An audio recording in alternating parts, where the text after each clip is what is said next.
Good afternoon, everyone, and thank you for joining us. Yeah, I suppose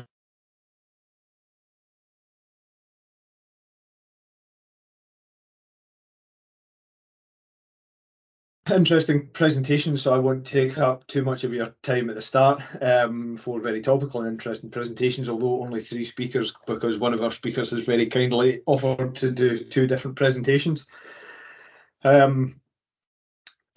First, a bit of housekeeping. Everyone will be muted and their cameras switched off when they have entered. If anyone has any questions for the presenters, please can you put them in the meeting chat?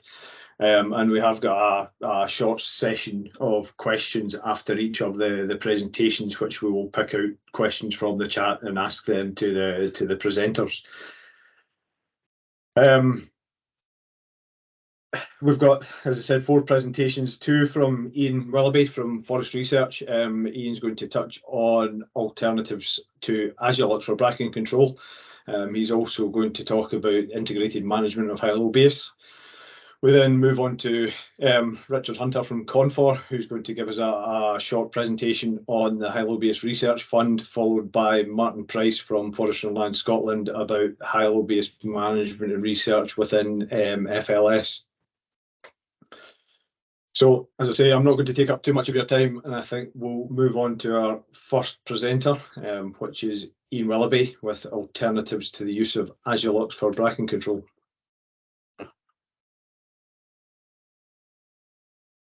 Hi there. So I'm going to share my screen in a minute, and then I'm going to turn my video off because often my internet gets a little bit glitchy. My video's going as well, and you probably don't want to be seeing a picture of Madeira, imagining you're all there like I am. You'd rather just look at the slides, no doubt. So let's see if I can get that to work straight away. Okay.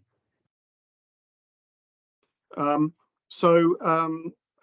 Richard said, my name's Ian Willoughby. I'm a principal silviculturalist at Forest Research based at Alice Holt, and I'm going to talk for about 20 minutes about alternatives to Azulam for bracken control. And as Richard said, there'll be an opportunity to answer questions at the end, and you'll be able to put the questions in the chat.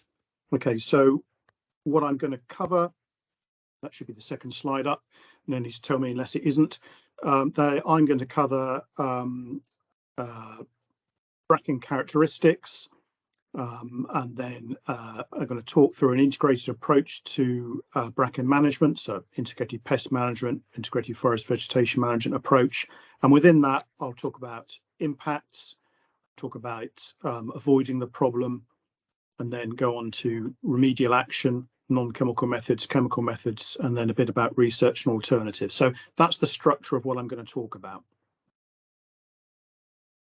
Okay, so the first thing I just really wanted to highlight was the guidance on integrated pest management or integrated forest vegetation management. So the really everything I'm going to cover, or majority of things I'm going to cover, is in this guide, which hopefully you're aware of, Forest Commission Practice Guide 15. It's slightly old now, but it's still a great source of information, I think. It gives practical guidance on the management options on bracken, and also most of the other major established pests, weeds and diseases that we like to face in UK forestry. It's freely available on the Forest Research website, and it provides a simple way of using an integrated pest management approach, or an integrated approach, or integrated forest vegetation management approach. It's not the only way of following an integrated approach, but it provides a simple approach, and it's also been this method has been adopted by FSC International, so you can use it to demonstrate to your auditors that you're following an integrated approach. And at the core of it is this core decision chain, which looks at, first of all, identifying and quantifying the problem, and then going on to consider the control options. Can you take no action? Not actually, can you take a considered approach to do nothing? Or if not, can you avoid the problem? And if not, what are the remedial action options, starting with non-chemical methods and then going on to a chemical approach? And then also, as a sort of key part of that, it's worth stressing that it's important to consider all the possible approaches, so in combination potentially, and throughout the life cycle of the pest as well. Okay, so taking the first of those, thinking about bracken, just a sort of revision of what the issue is with bracken. Some characteristics. Well, it's a plant species that's native throughout Europe, but similar species are found throughout the globe. It's only on Antarctica, I think, where it's not found. In the UK, it's a vigorous fern growing to 1.5 meters, and it's got an extensive underground rhizome system to at least 1 meter's depth. And it's a desirable component for native woodland, and it can support biodiversity. So if we ended it there, we wouldn't need to have a talk, would we? But of course, there are some impacts and consequences of bracken. When the woodland overstory is removed in a forestry context, it grows very rapidly and then can become invasive, spreading at least 1 meter a year. The fronds can form a dense canopy that will shade out and kill young trees. And when the fronds die back, they can also physically smother young trees, and this is made worse by snow. It's also a vigorous plant that's likely to compete to a lesser extent for moisture and nutrients. So the key method of competition is shade and physical competition, and that can cause a real problem for young trees. It's also got other impacts and consequences. It harbours ticks. It's carcinogenic to humans and livestock. As a weed species, it's very difficult to control as it stores a large amount of resources in underground rhizomes. And it tolerates a wide range of site types and tends not to be grazed or impacted by pests or pathogens. So going on to the next stage of the core decision key, which is looking at management options. So the first of those is, can we take no action? So is it really something that needs to be addressed? Well, bracken's unlikely to be a problem in a forestry context once trees grow taller than the fronds. And as I've already said, it can be a beneficial component in mature woodlands.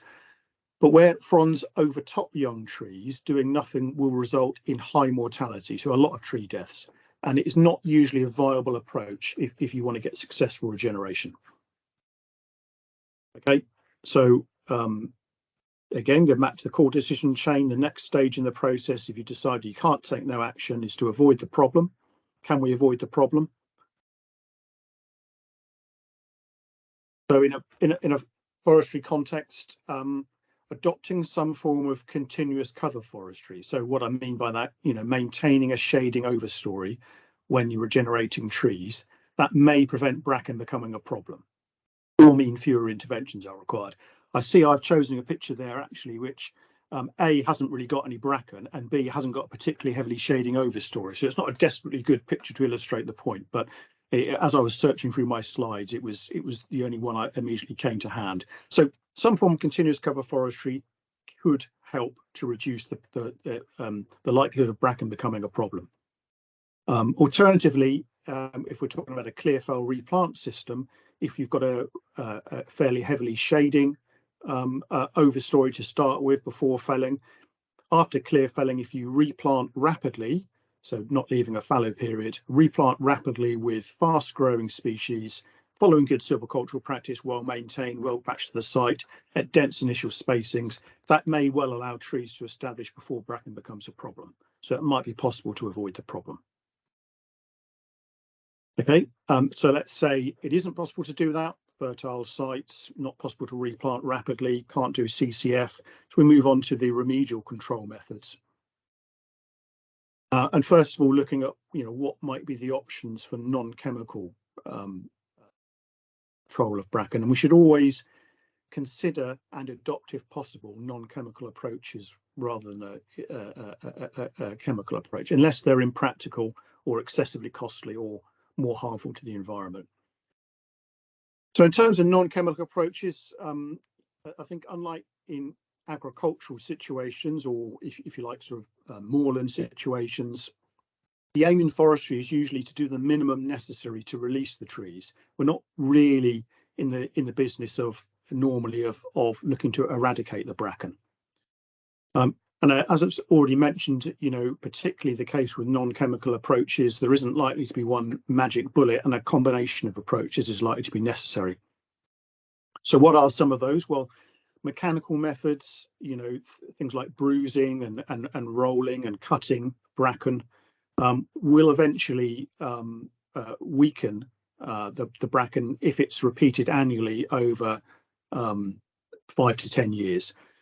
So that's quite an intensive, program, and it's also unlikely to be cost effective or practical once trees are planted.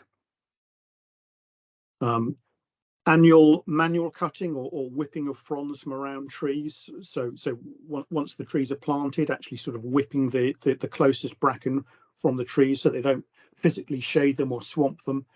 That might be an approach. It's not going to do anything to deal with moisture or nutrient competition.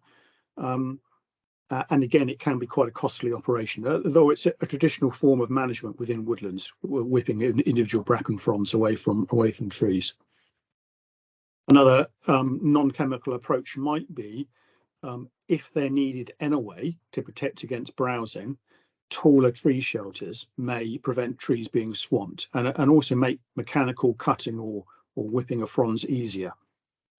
But that won't again deal with shading or moisture competition. And, you know, as we know, tree shelters are generally costly compared to fencing. They're only really economically viable on smaller areas, less than a hectare. They're not suitable for conifers. And there's all sorts of other issues as well. For example, they need to be collected at the end of life. Is that always practical to do? Can you find the tree shelters, etc.? But if you're using them anyway, they can have a role, I would suggest. Other non-chemical approaches to consider, well, deep ploughing to 1 meter's depth, that might be effective. Brings the rhizomes up to the surface, lets them dry out and kills them. But first of all, you'd need to repeat it. You couldn't just do it in one operation. And deep ploughing like that probably isn't recommended nowadays, I think, for all sorts of reasons: risk of soil erosion, nitrification, loss of soil carbon, etc. So I suspect that's not really going to be a practical approach. I think on shallower soils, what has been shown that can work is keeping of pigs, which tend to root up the bracken rhizomes. That's a very specialist sort of operation, and it's likely only to be practical on a small scale. It's also quite intensive. You can't just put the pigs there and leave them. And then I suppose lastly, the use of approaches such as sheets mulches, plastic mulches, or loose mulches even, or burning the bracken, they're not going to be effective. Okay, so I think those are some of the main possible non-chemical approaches. So what about chemical approaches? As I've said earlier, they should only be used as a last resort, where there are no other safe, effective methods not involving excessive cost. And currently, I think that in forestry situations, there are two options for herbicide use to control bracken: azulam and glyphosate. Azulam, that's the active ingredient, azulox being the product. It's a highly selective herbicide and highly effective against bracken, I should say. It is selective and it's cheap compared to other methods. It can be applied by air through helicopter spraying, and in fact, quite large areas are treated in moorland, for example. But in forestry, it's much more usually applied by ground-based sprays. It's very rarely applied, certainly within existing forests, through aerial use. It won't harm any species of tree, generally speaking, but some grasses can be killed, some non-toad grasses can be killed. Its effects are only evident in the year after spraying. The issue with azulam is the original re-registration a few years ago now failed because of toxic metabolites that were present in spinach. In other words, the re-registration was based on an edible crop. So currently, azulam, or azulox, is only authorised under an annual emergency authorisation, whilst a full registration on non-edible crops bracken is being pursued, and that's annual emergency authorization is coordinated and put together by the Bracken Control Group. Simon Thorpe with the Bracken Control Group does a sterling job. I've got to say that because he's on the call, but no, I would have said that anyway, Simon. That's put together on behalf of the wider land use sector, working together. But it's become increasingly difficult to justify emergency authorization, increasingly difficult to get it approved and through ministers. And a decision on reapproval of Agilox as a sort of full-on label approval is at least 2 to 3 years away, as I understand it. And I suppose the last point here is just my sort of putting the finger in the air, is I think there's probably only a 50-50 chance that it's going to get reapproved for handheld use in forestry. So what's the other alternative currently? Glyphosate. You're probably aware of glyphosate. It's a broad-spectrum non-hazardous weed killer. It can give good control of bracken in the year of spraying, but it's non-selective. So it's a broad-spectrum herbicide, and it will kill everything. So it will kill and damage trees and other vegetation if oversprayed. So it's of some use, possibly as a pre-plant spray, if you're not sort of rapidly replanting after clear felling, but it's of much more limited use once trees are planted. In theory, I suppose it can be used if it's practical to get on and mechanically cut around trees, or if you're using tree shelters, but it's not really straightforward to do so. But it is an option in some circumstances. I thought it's a slightly dry topic, but I just wanted to quickly go through the safety case of glyphosate, because there's been an awful lot in the news about it, and it's just worth, I think, rattling through this. 2015, the International Agency for Research and Cancer, IACR, they concluded that glyphosate was genotoxic and would probably cause cancer in humans. So that's where all of the noise, all the media attention and the court cases came from. And obviously it's one of the, if not the most widely used herbicide globally. So it was sort of quite high profile. But subsequent to that, the European Food Standards Agency, that's the body that does all the sort of independent body that does all the expert safety assessments for the European Union. Now they carried out a peer review of the toxicity of glyphosate, which looked at all the data, including the data used in the IARC report and additional studies not available at the time IARC made their assessment. And on the basis of that more comprehensive review, they concluded that glyphosate is unlikely to be genotoxic or to pose a carcinogenic threat to humans. So the IACR, why is it different? Because the IARC looked at both products and active substances, whereas EFSA just looked at the active substance. And EFSA concluded that genotoxic effects in some glyphosate formulations are because of the co-formulants, not the active ingredient. Now, in the UK, the potentially carcinogenic co-formulants have been banned. And the HSE, who we rely on as the experts in this, they continue to classify some glyphosate products as non-hazardous.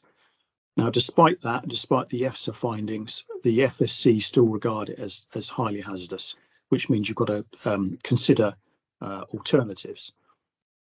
What's the future? So just in summary, the best available evidence is that it's not carcinogenic. It remains approved.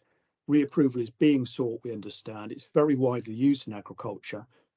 And a possible benefit of Brexit, I've said, is that any future UK decision might be more likely based on science. That's just an opinion, not on politics. Some of the European decisions were based on politics about glyphosate. And again, just reading the runes, I think there's a good chance that glyphosate might remain approved over the next 5 to 10 years.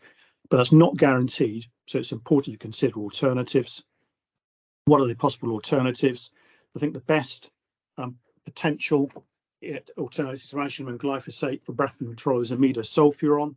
It's a sulfonylurea herbicide widely used in cereal production to control herbaceous weeds. In past research, both historic research, both by the Forestry Commission, and also more recently by the National Bracken Control Trials carried out by Professor Roy Brown, have shown that amidosulfuron has got promising efficacy against bracken at rates of 0.04 to 0.09 kg AI, but trees won't tolerate such high rates. They only tolerate up to 0.03, so that's a problem. So current research that we are undertaking in forest research is looking at how effective using lower dose rates might be in combination of adjuvants, and if trees will better tolerate these lower dose rates. So this is a summary of the treatments that we've used in the efficacy experiments. H0 to 3 of the herbicides, untreated water, control water only. Adulam is a standard treatment. H3 is the label maximum rate of imidazofuron, 0.04. H2 is the half rate treatment that we think potentially might be tolerated by trees, but it probably won't give good bracken control. So, and then we've got 3 adjuvants that we're testing.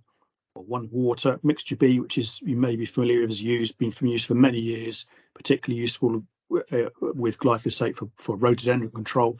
Then toil, which is a non-hazardous spray oil used with laser graminicide.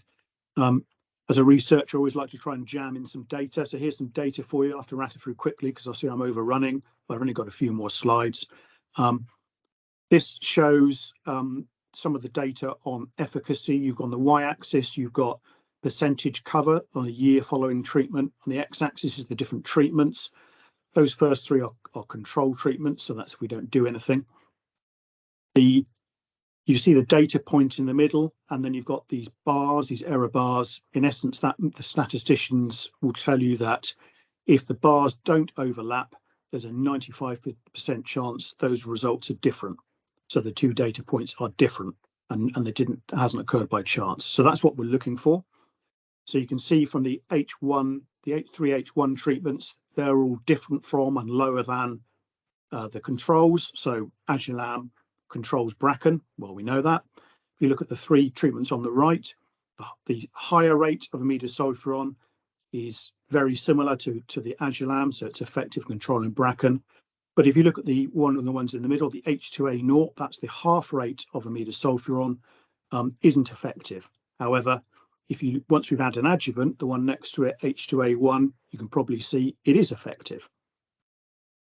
Just to sum that up, efficacy, Adulam's moderately effective. Half rate imidazofuron is ineffective, so that's the one we think trees will tolerate, but it doesn't work. Standard rate was as effective as Adulam. However, promisingly, if we use a half rate of imidazofuron and the mixture B additive, it seems to be just as effective as Adulam. Okay, so what we now want to see is if we're investigating the tolerance of 21 tree and shrub species to see to the same herbicide adjuvant combinations. What we're hoping for is that the half rate imidazofuron treatment plus adjuvant may be better tolerated than the full rate, because we know it's effective at controlling bracken. We're analysing that data, and we're hoping to publish results in the next 12 months. However, I think it's worth adding a caveat that even if the trees do prove to be tolerant, and we don't know if they are yet, there are concerns over impact of imidazofuron on non-target species, and both Adulam and imidazofuron are more toxic than glyphosate. So my last slide, because I'm slightly overrunning, to summarise, we would recommend taking an integrated approach to bracken management. On clearfell or woodland creation sites with vigorous bracken, doing nothing is probably not going to be an option if you want to establish trees. It's not always necessary to spray. Where it is, the only options currently are Adulam and glyphosate, and the latter really is only mainly of use for pre-planting, not once you've got trees. The jury's still out on imidazofuron, and I think it's really important to continue to make the case. If you're facing issues with bracken in Scotland, it's really important to make the case of maintaining the option of using Adulam, and to Scottish Forestry and via CON4, because certainly the mood music is from ministers, Scottish ministers, that they're reluctant to approve it again, emergency authorisation again. So it's really important to continue to make that case. That's me finished. Let's see if I can just escape and I can stop sharing.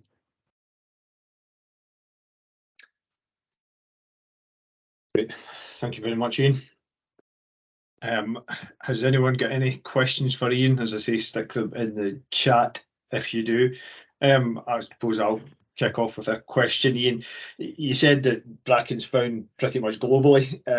Is there any other parts of the world with similar climates to ourselves that are facing the same problems, and have you learned anything from the way they deal with bracken? Well, there are, if there have been biological weed control approaches taken in New Zealand, but no, I think in essence, there aren't any approaches that are taken in other countries, I don't believe, that we could adopt here that we haven't yet considered. Okay. No, thank you.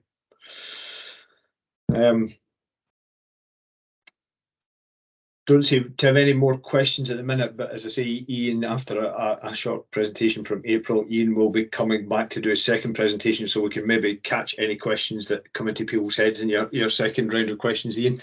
But thank you very much. That was very useful and interesting, and it's reassuring to know how much work's going into looking at alternatives and understanding what we can do to deal with bracken and the woodland creation that we're doing across Scotland. Moving on, we've got April Armstrong from Confor's going to give us a quick update and a quick bit of information on the Scotland's Finest Woods Award. So I'll hand over to April just now before we go back to Ian, who's having a bit of a break before his second presentation. To you, April. Thank you very much. Okay, can you see my slides okay? We'll see your... I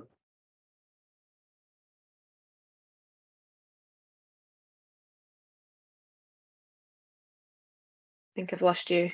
Yes, April, we can see them. You can? Okay, can you hear me okay as well? Yeah, we can hear you loud and clear. Excellent, brilliant. Thank you very much, Richard. Okay, so yeah, I'm just going to give Ian a quick break, as Eddie said, and introduce the Scotland's Finest Wood Awards to you today. So these are an annual awards, and they celebrate the contribution that woodlands make to the people, environment, and economy.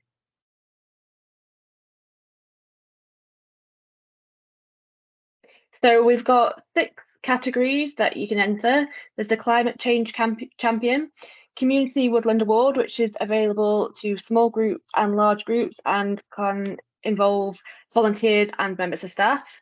We've got the Farm Woodland Award, which we have 2 categories within that. It's the Young People Award, which is open for people aged 16 to 41, and the All Farm and Croft Woodlands Award, which is open to all.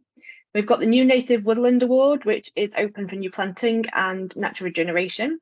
We've got the Quality Timber Award, which is for commercial woodlands where their main management objective is producing quality timber. And we've got the School and Early Years Award, which is for nursery, primary, secondary and special schools, and that can be for a desk project or a practical project. So here are all the supporters of Scotland's Finest Wood Awards. So you can see there's quite a diversity of support behind them, and they opened this year for entries in January 2023, and they close very soon, so they're only open now until the 31st of March. So I would encourage, if anyone's got any entries they would like to put forward, to do that pretty quickly. You've got just over a week to do so. If you'd like to enter, please can you visit the Scottish Finest Woodlands Award website at www.sfwa.co.uk, and there you'll be able to find all the details and the entry forms that you require. Thank you.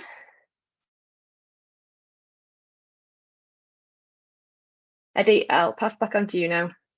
Thank you, April, and thank you for that reminder about Scotland's Finest Woods Award. Hopefully with all the woodland creation that's going on, we'll have plenty of entries for that this year. Moving on to our second presentation now, and we're going back to Ian with a different hat on this time to talk about the integrated management of Hylobius, including an update on acetamiprid. So I'll hand back over to Ian just now. Thank you, Ian. Okay, thanks very much. There is a question in the chat about bracken, which we can come back to. I can give the answers to that when we do the question session at the end of this presentation. Happy to do that. Okay, let's see if I can get my presentation to work again.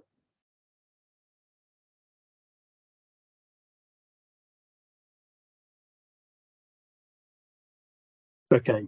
Are we okay, Eddie? Yes, that's good. Smash it. Brilliant.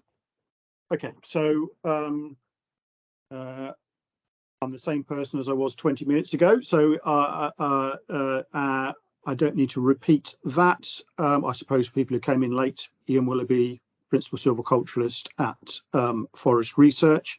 This time I'm going to talk for 10 to 15 minutes about the integrated management of Hylobius, including an update on where we are with the cetamiprid, which I think was probably the genesis of, or the germ of why we wanted to be thinking about this topic.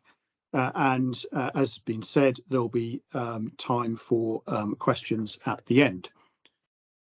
Okay, so this slide might look familiar, but it is the correct presentation. So this is what I'm going to cover. I'm going to cover in the talk, I'm going to cover an integrated approach to Hylobius management. And similarly to bracken, I'm going to deal with that by talking about the impacts, how to avoid the problem, and possible remedial action, non-chemical methods, chemical methods, including an update on the cetamiprid, and then a short slide about research on alternatives, a short couple of slides on that. So that's going to be the structure of what I'm going to cover. So, excuse me, first of all, guidance is available on the integrated pest management of Hylobius. There's a fairly recent Forest Research report published in 2022 on the integrated management of Hylobius, which updates the information that was in the Practice Guide 15 that I mentioned in my previous talk, which does have a section which is that's the practice guide that deals with the majority of the established pest, weed and diseases in the UK affecting forestry. But in this instance, we've updated that information quite recently in this report, freely available on the Forest Research website again. Excuse me, providing comprehensive practical guidance on the different management options for Hylobius, and provides a simple way of adopting an integrated pest management approach. So I'd really recommend, particularly as it doesn't cost anything, if you haven't already downloaded a copy of that, take a look at it and hopefully it will be of use.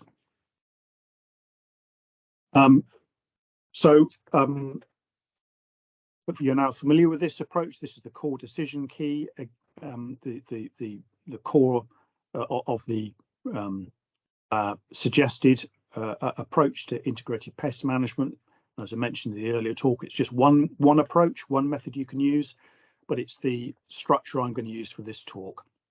I'm going to talk through the identifying, quantifying the problem, and then the considering the management control options, the management options, taking no action, avoiding the problem, then remedial actions options, non-chemical and chemical. So first of all, Hylobius, what is the problem and what are the likely impacts? It's probably the most serious pest, certainly the most serious insect pest of conifer restocking sites in the UK. Eggs are laid in the stumps after harvesting, adults emerge and feed on young trees on affected sites. 50 to 100% of trees can be killed depending on the population level. You can tell I'm a silviculturalist, not an entomologist, because if my entomologist colleague Roger Moore, who actually leads on Hylobius for Forest Research, was here, you'd get an awful lot more than that. But that's my summary of the Hylobius and its life cycle in about 10 seconds. So given the likely impacts in terms of, where Hylobius populations are a problem on restocking sites, taking no action is unlikely to be viable unless populations are low. So how might we avoid the problem being the next stage in the sort of core decision chain? Well, no apologies for using the same slide again of continuous cover to represent continuous cover forestry, because adopting some form of continuous cover forestry can completely avoid the problem. And I think the reason for that is that if you imagine you're creating far less stumps than clear felling, and you've got much more foliage for the insects to feed on. So that will avoid the problem. And of course, we know that continuous cover forestry isn't practical everywhere, and it's not going to be practical where you've not got wind firm sites. So, but if it is practical, that can really avoid the problem. Another way of avoiding the problem is leaving ground fallow for 4 to 5 years, depending on when the sites are felled and location. That can also be effective, because effectively you sort of cycle through the populations before you plant your trees. But there's issues with adopting a fallow approach. It can result in a loss of revenue. That can be a particular problem, for a lot of private sector sites. And also on the more fertile sites, it will lead to an increase in vegetation growth and the increased need for weeding, and therefore an increased need to use often chemicals or herbicides to weed trees. So it's an approach. It has been adopted, particularly south of the border. Forestry England have taken this approach quite successfully in recent years, but it's not without its issues, and it's not a panacea. And also sites need to be monitored. For example, the high low-base management support system is a very good way of doing that, a method of monitoring sites to ensure that the high low-base populations are low enough for you actually to be able to plant the trees after the fallow period. Other ways of potentially avoiding the problem, well, good silvicultural practice, using good quality, robust planting stock, ensuring the trees grow vigorously, keeping the trees weed free, 1.2 meters around the tree. All of these can help to reduce browsing impacts from high lobeus. None of them by themselves will avoid the problem, but all of them can help and can contribute. And a lot of these things we should be doing anyway. So going on to the remedial action. So let's, assuming we've got to take action, we've decided we can't avoid the problem. What might be the remedial actions we could take?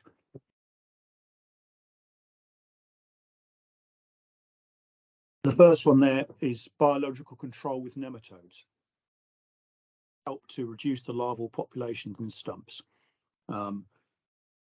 perhaps by 20% in spruce and 70 to 90% in pine.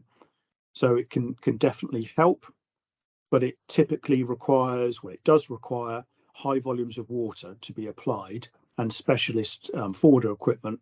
And it's also not going to be practical on all sites. It's not going to be practical when you're surrounded by other ownerships and that don't use nematodes, and it's probably not going to be practical if you've got small areas of felling within a large area of forest. But it can work in some situations, and it is used.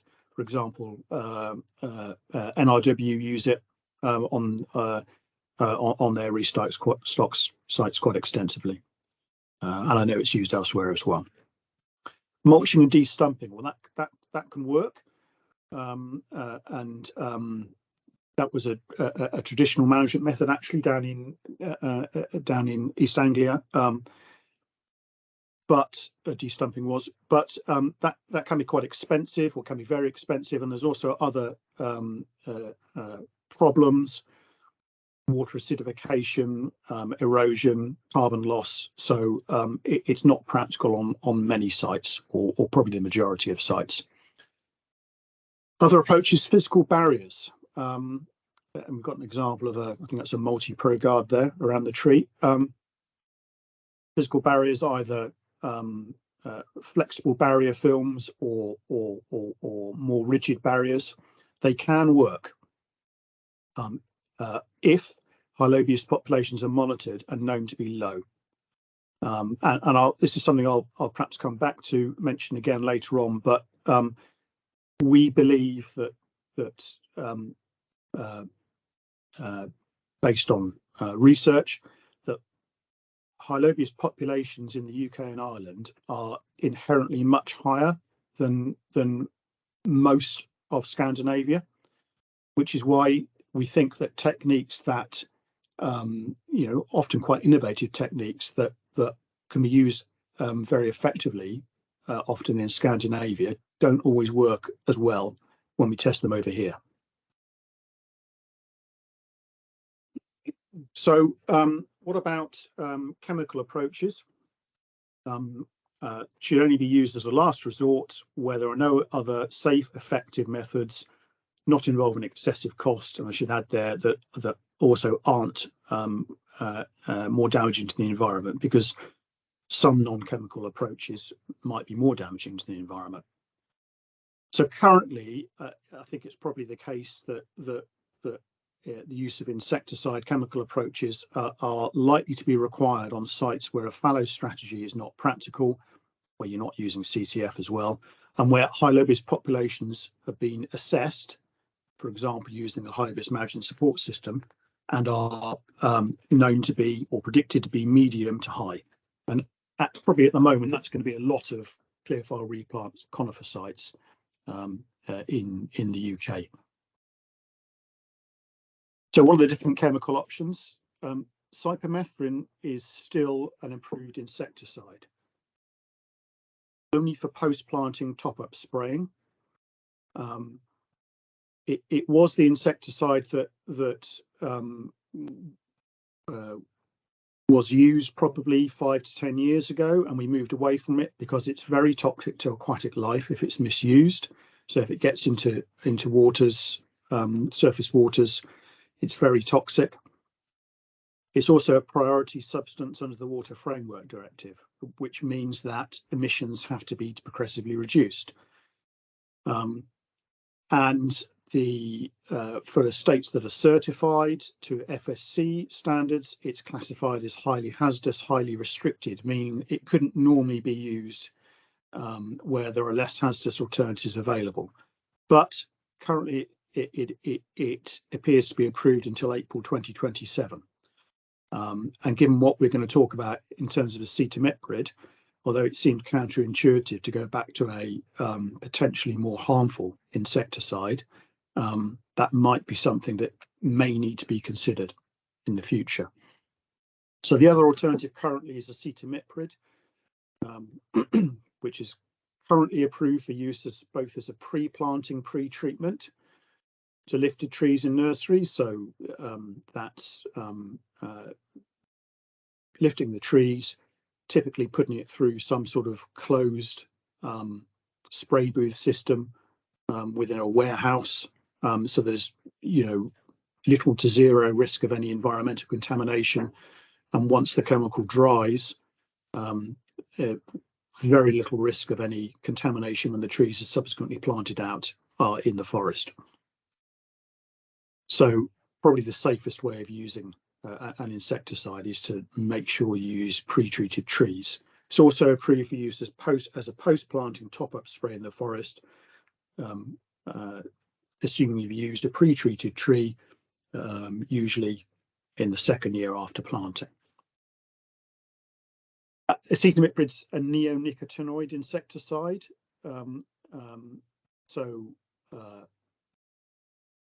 it's widely used in fruit production for human consumption, and it's been shown by recent research by across the forest industry and including forest research, that it's highly effective at protecting trees from high lobis, better than cypermethrin. It's systemic within the plant as well, so it gives a longer length of control. There's been a lot of negative press, I guess, or perhaps accurate press about neonicotinoids and their impacts on pollinators. Acetamiprid hasn't been found to have the same effect as the other neonicotinoids, which is why up till recently it's still been approved. It's 400 times less toxic to bees or aquatic life than cypermethrin. Still toxic to aquatic life if misused, but recent research carried out by Forest Research, sponsored by FLS, Forestry England, NRW, and Quiltshire, have shown that normal good forest practices, as outlined in the UK Forest Standard, are more than adequate to prevent water contamination by surface runoff. So even on high risk sites, so in essence, the core of that is buffer zones, and 10-metre buffer zones is a minimum, which is more than is required by law. It is more than adequate to prevent contamination of surface waters. Gazelle, which is the product containing acetamiprid, is being re-registered in the EU and UK by Certis Belgium. However, this is the negative news, most outdoor uses have not been approved on the new UK label. And that's due to concerns over a breakdown metabolite reaching groundwater. So they're not surface water, reaching groundwater, and ecotoxicity to non-target insects and wildlife. So as a consequence, all extensions of authorization for minor use for forest use, so that's top-up sprays and use in forest nurseries, or it's ornamental plant production now, but they're forest nurseries, both for pre-treatment of lifted trees, but also for nursery tree crop production. Everything is being withdrawn, so it's all going. There'll be no further sales after July the 31st this year, and all stocks must be used or disposed of by July 31st, 2024. So that's the current position. No further sales after July, and everything has to be used, and you won't be able to use it after July the 31st. Now, obviously, that's quite a significant position outcome. However, we understand that the assessment for the current approval has been based on, or renewal has been based on, lowland orchards as an analogous crop to forestry, and it also assumes that the use of crop sprayers, where a significant proportion of the spray reaches the soil. Now, compared to lowland orchards, as we all know, the actual, an upland forestry restock site is very different, and the actual risk, where the groundwater flows are likely to be low, and where there's, going to be 40 or more years between treatments, as a typical rotation, and given the fact that we're talking about either planting pre-treated trees, or we're doing a top-up spray where you're using a knapsack sprayer to in a very carefully controlled way to put the spray around the tree, so that very little actually reaches the soil. So the risk is likely to be considerably less than lowland orchards. So the situation where the risk has currently been judged to be too high. So on behalf of the forest industry, Forest Research, myself and colleagues, and CON4, Colin Palmer, on behalf of CON4, are working quite hard with the approval holder Certis Belgium, and the plan is to apply for new extensions of authorization for minor use, giving more details about real-world forestry use, so that the HSE and they're the experts in this, and we don't want to be using it if it's unsafe, but we want to be making the case so that, and giving them the maximum possible information so that they can make the best expert judgment on whether or not acetamiprid can be reapproved for use. So the aim is, what we'd like to be able to get to a stage is where new extensions of authorization are in place before the existing ones run out in July 2024. So there's no gap between them. That's what we want to try and work towards. However, even if we're successful, there may be different conditions of use compared to the current approval. We don't know, but it might be the case that there might be certain restrictions on sites they can be used on, types of sites, and there might be lower rates or reduced numbers of applications, etc. We don't know yet. So what might be some of the alternatives to acetamiprid if that's not successful? Well, we've fairly recently, in the last couple of years, published results from some cross-industry research. So a number of different partners across the forest industry have been carrying out research on alternatives. We summed up some of that evidence, which included over 50 different approaches, including biocontrols, repellents, natural products, flexible barrier films and shelters. And unfortunately, most of those approaches were ineffective. However, the insecticide chlorantraniliprole, so there's a mouthful for you, chlorantraniliprole was shown to be an effective alternative to acetamiprid. It's essentially a non-hazardous insecticide, non-hazardous to humans. It's probably less however, it's got a similar toxicity to aquatic life as acetamiprid, and it's probably slightly more toxic to bees. It's not currently approved for forestry use, but we understand that the approval holders, Syngenta, are hoping to obtain a full label approval for forest use, but that's unlikely to be before 2024. However, the ideal situation we would really like to get to is we have two actives, at least two actives approved, because that's better in terms of reducing the risk of resistance developing. So we'd like to be in a situation post 2024 where if you have to use an insecticide, then you've got the choice of two actives, and you could use them alternately, acetamiprid and chlorantraniliprole. What about other alternatives currently? Well, as I've already said, physical protection can work on low population sites. If you use a system like, for example, HMSS, Library Management Support System, to demonstrate you like to have low populations, and taking an integrated approach will reduce the number of sites where chemical use is necessary. I'm slightly overrunning, but I'm getting quite close to the end here. Research into alternative approaches is continuing, and I think we might hear some more about that from the other speakers. But approaches such as lure and kill traps, biocontrol with PG suspension, Coniflex barrier film, alternative insecticides. So research is ongoing in all of these approaches currently. There's some promising results for all of these, but none are likely to be in place before 2024. And as I noted earlier, approaches that are reported to work well in other countries such as Sweden often don't work as well in the UK and Ireland, due it's thought to higher high-low-risk population levels.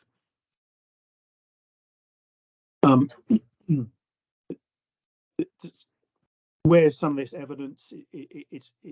Where is it published? All of these are available from the Forest Research website, which is chuck in Hylobius to the search box. But basically, the first paper there is quite recently published in Forestry, and it's the evidence demonstrating that acetamiprid can be safely used, or even on high-risk sites, without causing water contamination.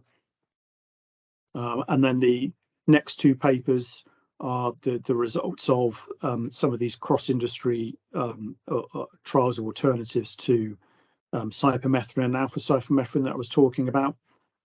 So that's published. They're all open access, so they can be freely downloaded and used and given in evidence, where all the detail of the research is.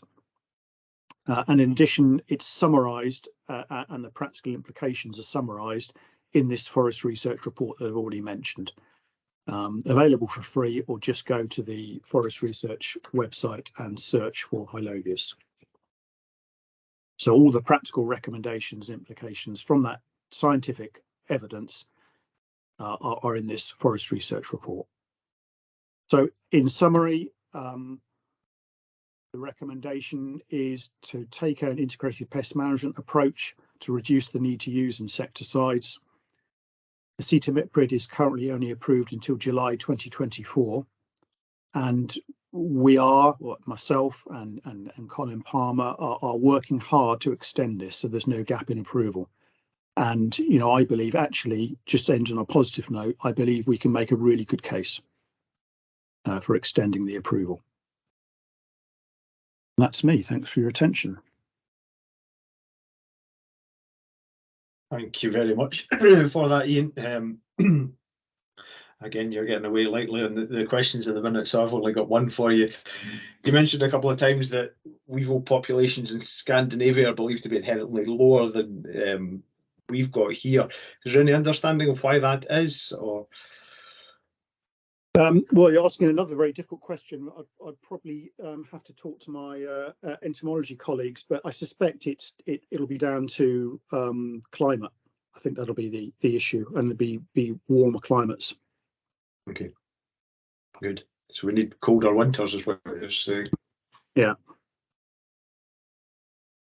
Ian Stewart's asked about pheromone trapping. Has it been looked at? That's something that, in terms of these lure and kill trapping work, that my colleague Roger Moore is continuing to look at that. So yes, that is something they're looking at, using pheromones to entice the insects into traps and then effectively kill the adults within traps. So yeah, that's sort of an active area of research at the moment. Good. Thank you. Don't think. Oh, one more just appeared from Laura. What is the fate of the acetamiprid on hillsides? Well, I think in terms of maybe the question is, does it move down the soil profile, and is there a risk of it getting into water courses, perhaps, is the question.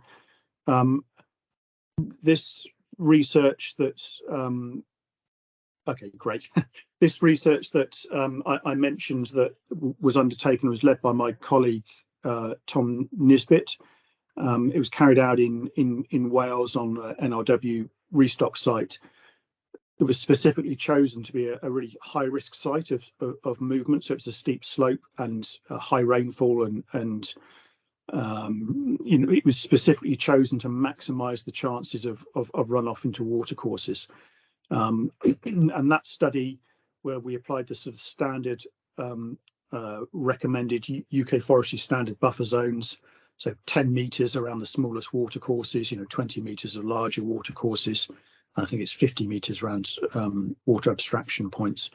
That was effective in preventing any water contamination. There was one instance in that research of a spike of acetamiprid in the runoff streams, the surface water, but that was because of planting bags left effectively within the buffer zone, and then a spike of acetamiprid coming through from those planting bags to the watercourses. However, even then, the actual amount recorded was far lower than the predicted no effect concentration level. So it's well below the limit, the accepted level. It's a very tiny amount, and even then, it was stopped by the subsequent buffer zone. So, although the recommendation from that research is that we should tighten practice on planting bags, so collect them up at the end of each day and not leave them adjacent to drains. Even with that, we're, I think, confident that the standard good practice measures put in place are sufficient to protect watercourses, and even on steep slopes as well. Good, thank you very much.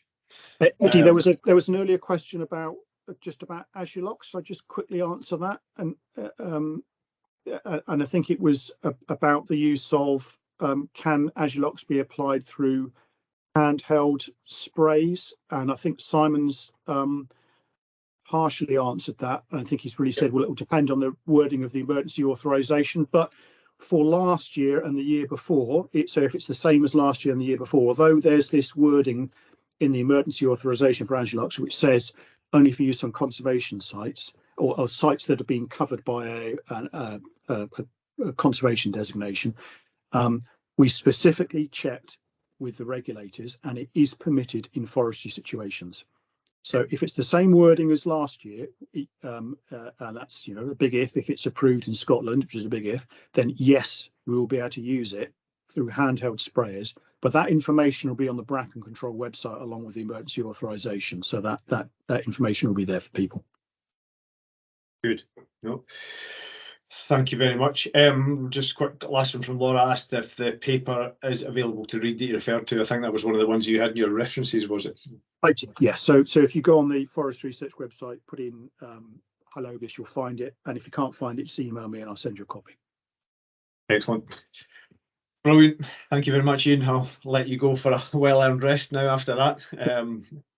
That's been very useful and very informative.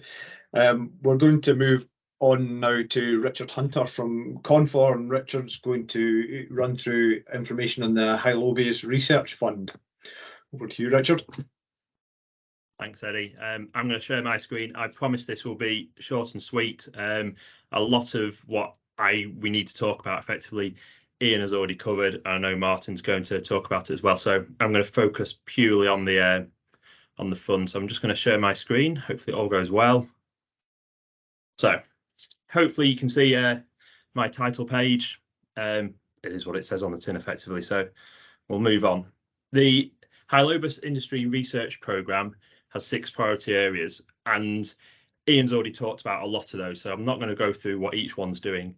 But basically, the research programme is a group of organisations, public and private sector, that are coming together and saying, look, we need to look into this. And what's happened with the Gazelle is a perfect example of how if we don't do other research around these areas and we rely too heavily on one particular control mechanism, then it can all come crashing down. So the research programme, as I say, is looking at all these different methods, and our aim is to collate the research, make sure that it's available, and make sure that research is being undertaken. And the real crux of the matter is that we need to be able to fund that research. Okay, it's Forest Research, Ian's work and others is brilliant. There's research being done by the private sector, but it all costs money. It all comes down to cost, and to ensure that we can do this, we need to make sure that we are able to fund new and innovative, I can't get that word out, ideas about how we approach this. As Ian pointed out, just because something works in Scandinavia doesn't mean it works here. We can't just cherry pick off from other countries. So our 6 priority work areas: chemicals, biocontrols, weather resistant barriers, tree genetics. It's all there, and it's all available on the Confor website. I'm sorry, I am running through this because I know Ian overran and his was far more interesting than mine. So I will all say it's available out there, and this really is, I'll call it a call to arms. And it's basically, without your help, we're not going to get as much research done. So what we're looking at is asking you to support the research work. The more funds we get into the pot, the more research we can fund, the quicker, hopefully, we can find a long-lasting, permanent answer to this. So the Scottish Forestry Trust are hosting this fund. So it's not a Confor fund. It's available to anybody to donate to. And we're actually asking for anybody who uses a treatment, so forest managers on landowners' estates. If you're using a treatment to suppress Hylobis, then we look at some kind of mechanism to fund that. Ideally, we're looking at £2.50 per hectare per annum, because this is an ongoing problem until we effectively solve it. And I don't know what that solution is yet. That's what the research is for. We need to keep putting money into it.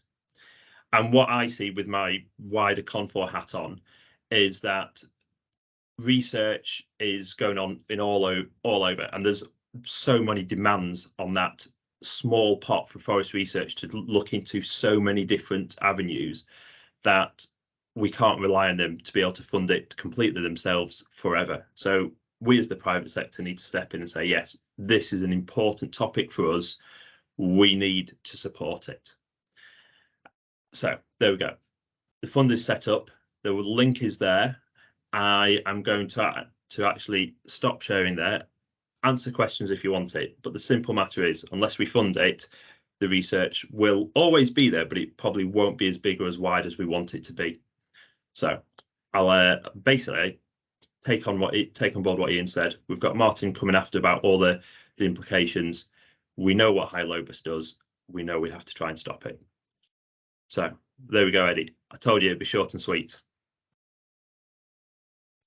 Thank you very much, Richard. I think you got the message across. That's useful.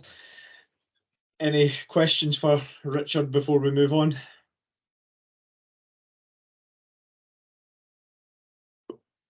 Good. Tim Barrett has asked a question more related to the previous presentations in the chat, and thank you to Simon who's responded to it. So I mean, it's basically saying that if you want more information about emergency approvals for things, just have a look at the Bracken Control website, because there's quite a lot of good information on there around about the emergency approvals for that. Still nothing for Richard. You're getting off lightly, Richard. Very good. Thank you for that. We'll move on to our fourth and final presentation for this session. We are sticking to the Hellobase message. We're moving on to Martin Price, who's going to give a presentation on Hellobase management and research from FLS's perspective. So I'll hand you over to Martin just now, and hopefully you've all saved your awkward questions for the end, and Martin will get a tranche of them after he's finished. Thanks, Martin. Thank you for setting me up there, Eddie. Right, I'll get this running. Let me know. Can you see that okay? There we go. That should work. Yep, got it now. Brilliant. Okay, so I'm Martin Price, Forest Management Officer for Forestry and Land Scotland. So take a lead on all things forest management across Scotland for FLS. So my talk today on weevils, I've got a fair bit of overlap as you've as we've outlined already, but I'm going to give a brief history of weevils, and I think it's kind of useful for some scene setting. So cover some, where we've got to, how we've got to, where we've got to with the industry research. Then cover FLS and the old FC family of research and adaptation. Look more at the can-do and HERP work that we've been doing, and then look at some of the current and future research that's going on. So is this going to move? Oh, there we go. Okay, so weevils. Yeah, we've talked them over. They are, as Ian said, the biggest pest in terms of insect pest that we deal with. There's some figures from Roger Moore.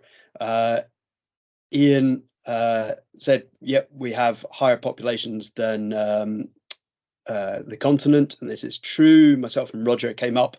We can actually prove that southern Sweden, which is the kind of barometer for high weevil numbers in Sweden, we have greater, on average, greater than 4 times the numbers of weevils than southern Sweden. So that was the evidence we actually submitted to FSC when we put in for a derogation a few years back. So a brief history. Let's go back in time. If we look at some of our old reference texts, Ackers from 1938 recommends chickens, amongst other things, hand picking and chickens, and a 5 to 7 year fallow. There might be a business opportunity. We go forward to 1946, the chickens have disappeared, but we're still recommending fallow. And the FC leaflet #1, which kind of shows you that it's a big issue, is the large pine weevil. We go to 1964. We're still recommending fallow, but we're now spraying DDT on billet traps as a method of chemical control. We come forward to 1974. Again, 3 to 4 year fallow, still working, but now we're dipping and spraying with lindane. So dipping trees and spraying trees, although it was noted that top-up spray was less cost effective than pre-treatment. And again, these things haven't changed. And then I thought we'd dig out a wonderful, thought you'd appreciate the picture of fantastic PPE there. Tweeds beat everything, obviously. So that's hand dipping of tree bundles with lindane. So direction of travel. Chemicals gave us an ability to hot plant, and therefore I think particularly in private sector the acceptance of a fallow has reduced, although there are subcultural implications of fallowing as well. And also, so the reduction in the chemical palette has been reducing. It's been reducing for 60 years. We've seen DDT, we've seen lindane, this current issue with gazelle. This is nothing new. On the flip side, weevil numbers are probably increasing. We've got end of first rotation restructuring. We've got increasing work and development in big forest complexes. Kielder, I think, is now on third rotation. Climate change that is changing weevil development, and then we have land use and disease change, so reaction to DNB, to peatland clearance, to wind farms. So this is all mass felling, and that is changing weevil numbers. So a quick flip back to work over the last sort of 20-25 years in GB. 1999, we become certified. We're using permethrin, and you can see through we've gone to a change to from permethrin to slide permethrin along with approval. We've gone through the process of applying for derogation with FSC for use of pyrethroids. There was addressing in the issue around highly hazardous pesticides with FSC, an initial request, although we didn't have to follow it through, from FSC for an acetamiprid derogation. So this battle is, it's nothing new. It's something we've been working on a long time. So that 2009, the Hylobius Plant Protection Group was initiated. This was a cross-industry group, principally running 2009 to 2017. And as Ian mentioned, we public-private, we looked at a lot of physical barriers, repellents, chemicals, different concentrations, different combinations, and the trials ran over a number of years, looking at sort of initial identification of insecticides, optimization, looking into combination, a whole range of stuff. Also at the back of this, Ian mentioned physical barriers. So we used Norse wax, so the Delamere Nursery, Forestry England, invested in a wax treatment fountain to get better experience of this. We found quite a lot. We had to design GB specific nozzles. So the bottom left there, you can see those high angle nozzles. We needed them to get British Sitka in, because the top left nozzles that it came with was that worked well for Swedish Norway spruce, didn't work well for Sitka. We also found there was a trade-off for protection versus establishment and growth. The more you coat the tree, the less the weevils can get at it, but the less it can photosynthesize. And we also found that wax wasn't necessarily great for the British environment, and certainly not great for Sitka. Exposure, we had a lot of cracking, freeze thaw issues, and also the sort of the rapid growth of Sitka caused it to crack. And also the milder weather here, the wax tended to clump together in bags. So all in all, not a perfect solution. As Ian mentioned, we also tried the multi-pro sleeves. Again, not can work, can be really good, but also it's stock dependent. These are designed for so trees that are so far more VP like. And some places, they catch the wind, they can blow over, they can socket. I've even seen deer take an interest in them and sort of pull them off the trees. Ian's mentioned nematodes, so I'll skim over that. But again, this is a long-standing treatment. It does work in the right locations, but I think for an organisation like FLS, the program size that we work on makes it not really practical for us. We've also gone through, because we've had a change from pyrethroids to change to acetamiprid. So this, we use the old Alpha C 6ED machine. So this is the electrodyne machines. So electrostatically charged, and it delivered 0.1 of a mil per tree metered dose. So very low volume, carried by solvent. And we, of course, were swapping to a water-based. So we're upping by an order of magnitude the amount of liquid, and of course it wasn't a solvent, this was water, so it wouldn't just evaporate off. So this so the old FC family and Plant Seed Supply led on developing a new machine, and I believe there's a couple of these now in private nurseries, as well as the machines in Kielder and in Delamere. Ian's touched on this, so the synthesis of all that plant protection group work was published in that, and so it was a very down and dirty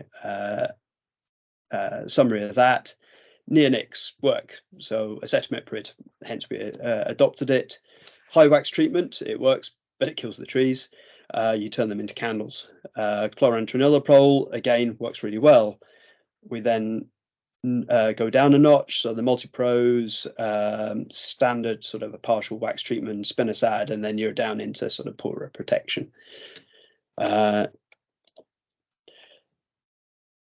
About 2017, there was a sort of an industry, so a high-level industry meet, Sylvan House, and out the back of that, part of that was the Can Do Innovation Challenge Fund. So this has been FLS or FES at the time led on this. So this was pump priming of innovation around treatment and management of weevils, and then also, as Richard mentioned, we've also got the initiation of the HERP group through Confor. So Can Do. 2 projects came through on the bid funds through Can Do. One was an FR consortium, so FR, Saint-Amand and Greenwich University, involving Roger Moore. And what they've come up with is these are their hylopods. So the hylopod on the left is effectively it uses a synthetic lure, and it is an alternative to lugging billets around clear fell sites. So it's lighter, more portable, it was reusable, and it provides a more consistent attraction for the weevils throughout several months. On the bee, they've also got the same sort of pod, but have been developing a sort of camera remote sensing technology for counting weevils at the same time. Ian's mentioned the Hylobius management system, HMSS. Also part of this project is bringing this kind of spatial data, also bringing HMSS more spatial, and so this is heat mapping of weevil populations. And again, this works best when you've got sort of landscape scale coverage, but again, for managers, seeing where your landscape is heating up is important. And then because it's HMSS, so developing that data through, running that data through as an MSS, and giving you some idea of best treatment options considering that system. Someone mentioned lure and kill.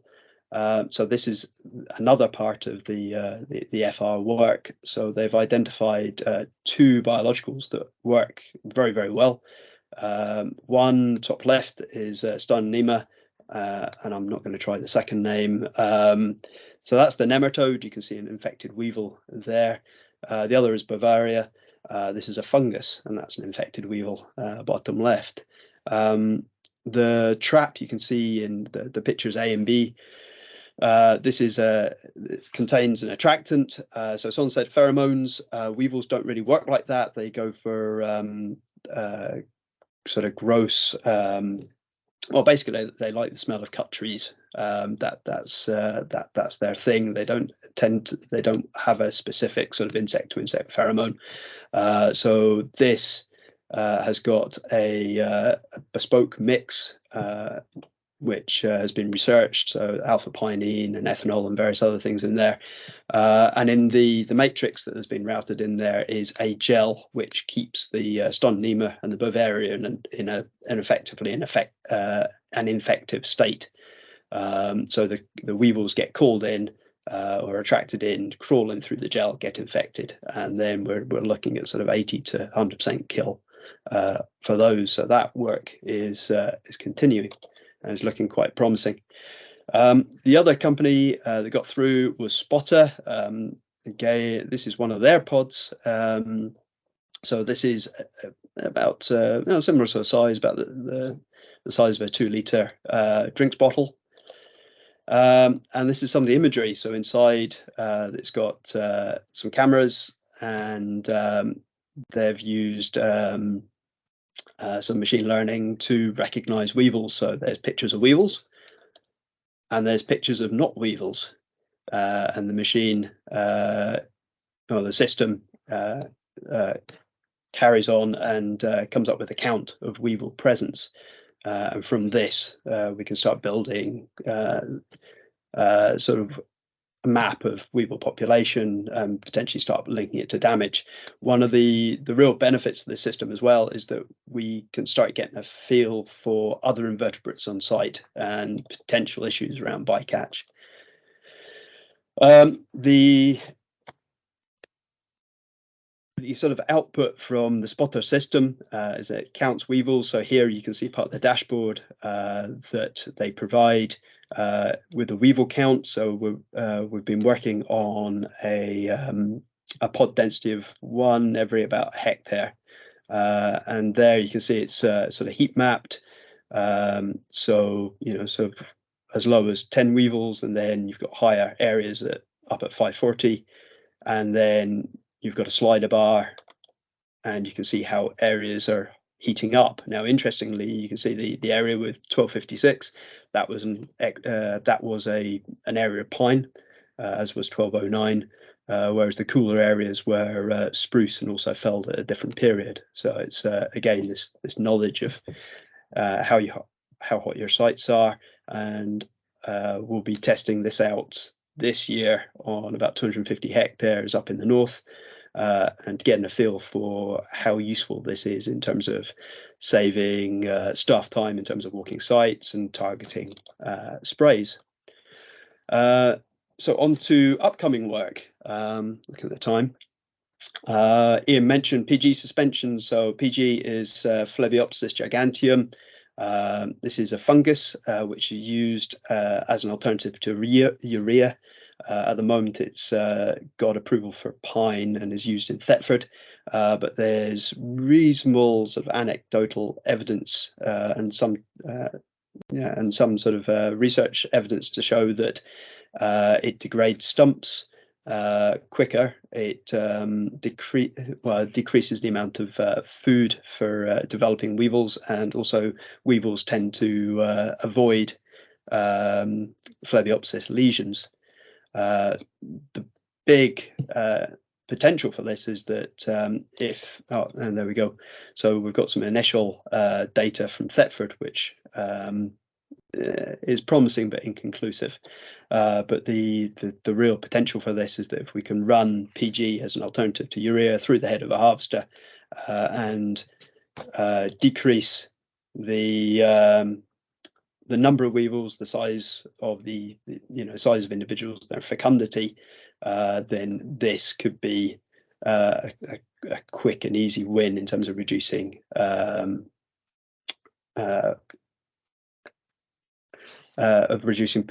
weevil populations.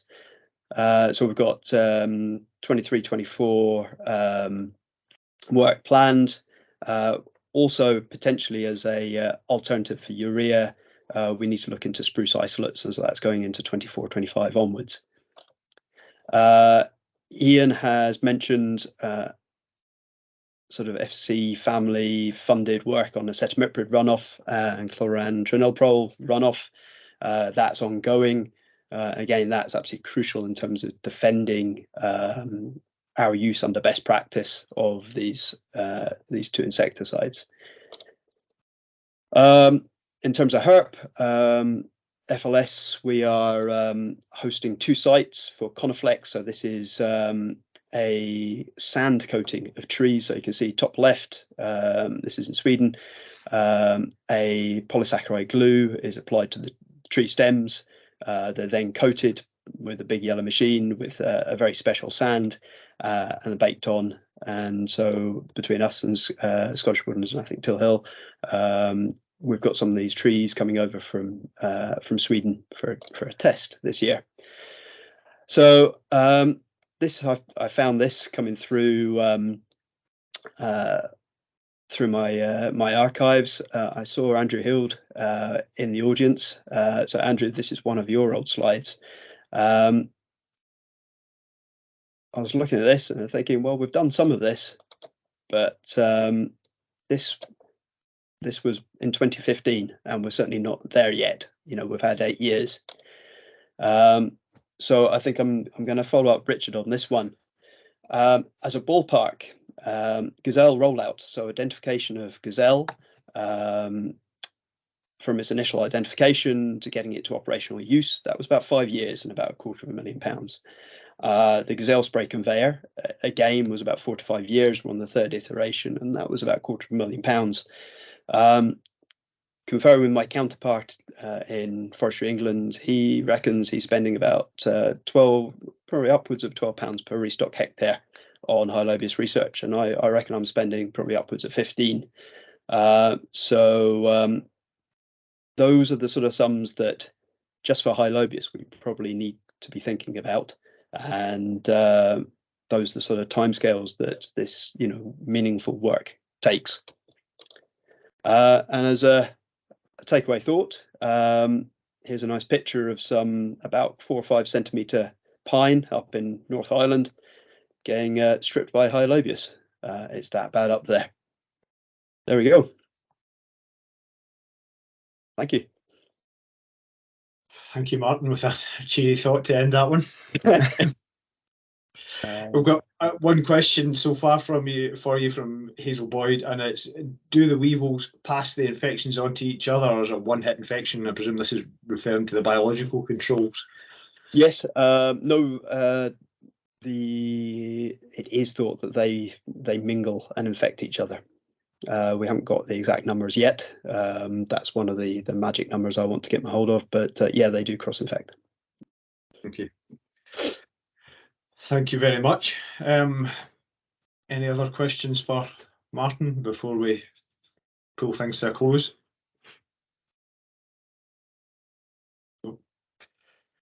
Well, thank you very much, Martin. No, that was good.